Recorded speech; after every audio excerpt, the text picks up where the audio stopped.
have two types of visitors coming to the ashram. One is from India and the other from the West, from Europe and America. And those come from India, they look for ashram spirituality. Ashram spirituality in which we integrate the values of Indian ashram life with the Christian spirituality. And so we try to help them to understand Christianity in the light of the Indian spiritual tradition.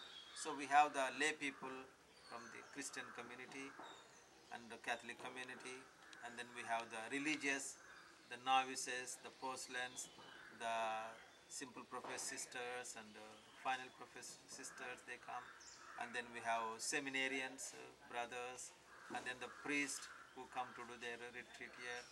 And so we receive this kind of people from the Indian society. And then from the West also we receive so many visitors. I think you can say 70% of our visitors are coming from the West. And these are the people who love Christ but are not satisfied with the traditional Christianity. Somehow they find difficulties with the traditional understanding of Christianity. So they want to have deeper understanding of Christ and His message, and so they come here, and it seems they find the deeper message of Christ, which is not exclusive.